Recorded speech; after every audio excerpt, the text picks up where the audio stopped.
It's a popular activity for people on beach vacations, parasailing, but scores of deaths have been connected with this pastime. Lisa Guerrero and the I-Squad have this surfside investigation.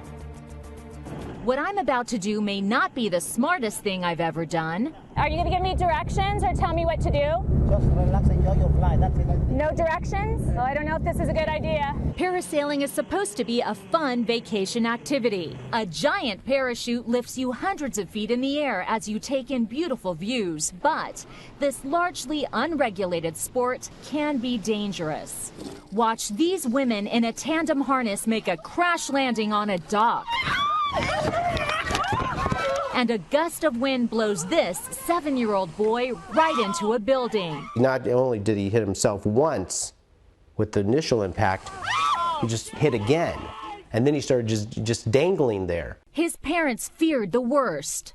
I thought he died. Miraculously, little Eddie Haith survived with just a broken leg, nose, and 2 ribs. He still can't watch the moment he nearly lost his life. Inside Edition went to Cancun, Mexico, where 3 million Americans travel to every year. We hired Mark McCullough, a parasailing expert who invented much of the equipment being used around the world. Right away, he showed me parasailing operators he said were unsafe. Mark, is that safe for that parasailer to be that close to that hotel? If that line separates, those people can go slamming right into the buildings. Just look at these vacationers flying twice the height of a 20-story apartment building. My cameraman and I went up in a 2-person gondola to get a sense of just how high you can fly.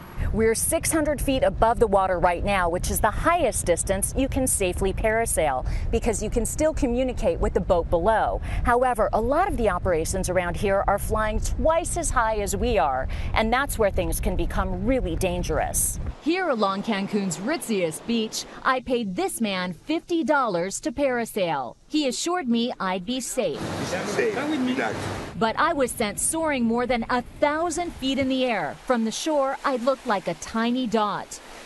And look at the sky. They were sailing me near dark and dangerous storm clouds. But the operator insisted to me everything was safe. When you fly safe. If that line had separated, the fact that you were up so high, the fact that there was a storm right behind you, the wind had picked up, and you had gone in the water, you would have been dead. But my riskiest ride was about to come.